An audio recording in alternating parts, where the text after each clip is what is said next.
Morning to all of you. आज वाक्य विचार पे हम लोग चर्चा करेंगे। क्लास 9 और क्लास 10 में वाक्य विचार को पढ़ना है, आपके सिलेबस में है।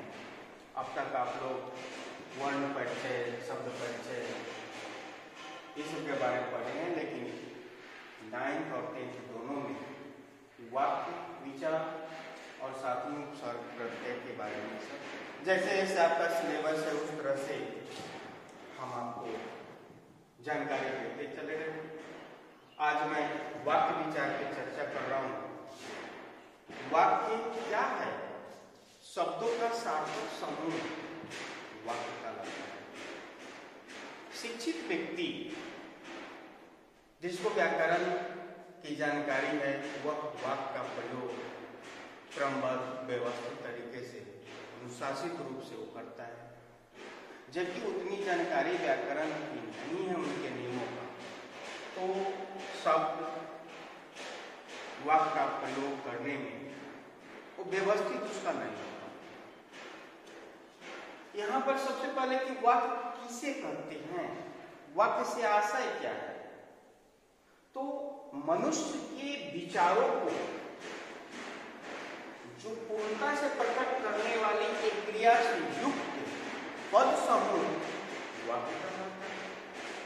आप अपने विचार दूसरे के पास रखते हो, वो अपनी बात आपके पास रखता है, उसमें पूर्णता होती है। अगर पूर्णता नहीं है, सार्थक नहीं है, तो पूर्ण वाक्य नहीं कहलाता। तो अपनी जो विचार है वो पूर्णता से प्रकट करने वाली एक क्रिया से युक्त पद समूह को वाक्य कहते हैं। जैसे गंगा हिमालय से निकलती है, यहाँ स्पष्ट है, सार्थक है, पूर्ण है। गंगा हिमालय से निकलती है, यह पूर्ण वाक्य है। भारत एक धर्मनिरपेक्ष देश है, रमेश पुस्तक पढ़ता है। यानी उपरोक्त वाक्य में एक ये जो है, इस वाक्य में स्पष्ट, सार्थक और पूर्णता है। अब दूसरा है क्या क्वेश्चन कि वाक्य के कितने अंग होते हैं? आप जानते हो कि वाक्य के मुख्य 2 अंग होते हैं, उद्देश्य और विधेय। उद्देश्य किसे कहते हैं? तो 2 अंग जो है उद्देश्य और विधेय। उद्देश्य किसके कहते हैं? तो वाक्य में जिसके बारे में कुछ कहा जाए, कोई भी सेंटेंस रहता है, वाक्य रहता है, उस वाक्य में जिसके बारे में कुछ कहा जाता है उसे हम उद्देश्य कहते हैं। विधेय किसे कहते हैं? तो उद्देश्य के विषय में जो कुछ कहा जाए उसे विधेय, यानी उद्देश्य के विषय में कहने वाला विधेय, और वाक्य में जिसके विषय में कुछ कहा जाए उसे हम उद्देश्य कहते हैं। तो यहाँ देखिए कि सुरेश पुस्तक पढ़ता है, सुरेश पुस्तक पढ़ता है पूरा पूर्ण वाक्य। इस पूर्ण वाक्य में पुस्तक पढ़ने का काम करता कौन है? सुरेश। तो ये आपका उद्देश्य हो जाएगा, ये आपका उद्देश्य हो जाएगा। जबकि उद्देश्य के बारे में जो कुछ कहा जाए उसे विधेय कहते हैं। सुरेश पुस्तक पढ़ता है। अब रही बात, सुरेश करता क्या है? तो सुरेश पुस्तक पढ़ने का काम करता है, यह विधेय हो गया। सुरेश करता क्या है? तो पुस्तक पढ़ने का काम। वाक्य में उद्देश्य की पहचान करने का एक साधारण सी बात है कि विधेय में कौन या किसको लगा। कौन, जैसे सुजल सुमन ने आज विद्यालय में पुरस्कार जीता। किसने विद्यालय में पुरस्कार जीता? आपका जवाब होगा सुजल सुमन, उद्देश्य हो गया। मोनू कहानी की किताब पढ़ता है। कौन कहानी की किताब पढ़ता है? तो मोनू। तो ये जो उद्देश्य की पहचान है, यानी कि उद्देश्य की पहचान करने के लिए कौन या किसने लगाकर अगर आप प्रश्न करते हो तो उद्देश्य की पहचान हो जाती है। उद्देश्य के रूप, उद्देश्य के भिन्न भिन्न रूप होते हैं। जैसे संज्ञा में गणेश आता है, गणेश गाता है, गणेश गाता है, इस संज्ञा में होगी। सर्वनाम में मैं पढ़ता हूं, मैं हो जाएगा। विशेषण में गरीब को कौन पूछता है, और क्रियार्थक कृदंत में हंसना जरूरी है। अब यहाँ देखें उद्देश्य और विधेय का विस्तार। भिन्न भिन्न पदों से उद्देश्य और विधेय का विस्तार होता है। उद्देश्य का विस्तार कहाँ कहाँ होता है? विशेषण में होता है, क्रिया विशेषण में होता है, सार्वनामिक विशेषण में सुंदर बालक बनता है।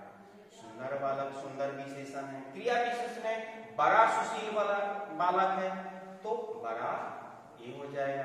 सार्वनामिक विशेषण यह लड़का जा रहा है, यह हो गया।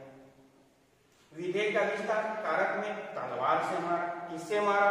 तलवार से, तो यह कारक हो गया। क्रिया विशेषण में वह जल्दी जल्दी चलता है, वह जल्दी जल्दी चलता है, तो इसमें क्रिया विशेषण हो जाएगा जल्दी जल्दी। अच्छा लड़का समझ को, मैंने एक इसे टेस्ट दिया आपको, यहाँ पे थोड़ा समझिए कि अच्छा लड़का समझ कर पढ़ता है। इसमें उद्देश्य कौन आ जाएगा? लड़का।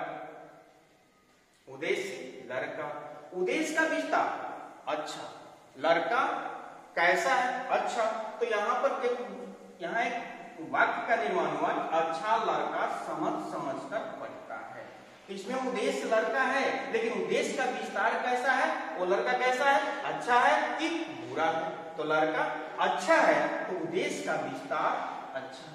विधेय स्वाभाविक है कि क्रिया, उसमें उद्देश्य के बारे में कौन सा काम करता है? पढ़ने का काम करता है, तो ये पढ़ता है, विधेय हो गया। लेकिन विधेय का मतलब विस्तार क्या है? विधेय पढ़ता है, कैसे पढ़ता है? तो समझ कर पढ़ता है, यानी अच्छा लड़का समझ कर पढ़ता है। इसमें उद्देश्य का विस्तार, विधेय और विधेय का विस्तार।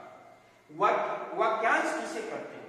तो वाक्य का वह पूर्ण अंश वाक्यांश कहलाता है जिसका संबंध उस वाक्य की क्रिया से नहीं होता।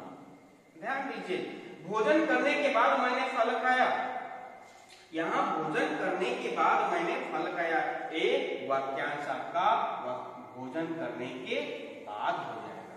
इसके बाद मैंने फल खाया है, वाक्यांश आपका भोजन करने के बाद।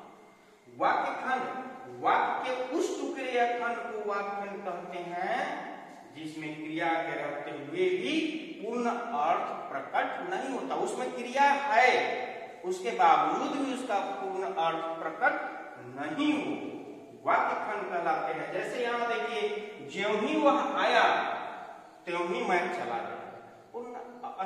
स्पष्ट नहीं, ज्यों ही वह आया त्यों ही मैं चला गया, ज्यों ही वह आया, एक वाक्य खंड हो गए। इसको आप लोग इस वाक्य विचार पर इसको फेयर निश्चित कर ले और इसको एक दो बार देखिएगा, फेयर कीजिएगा और अच्छी तरह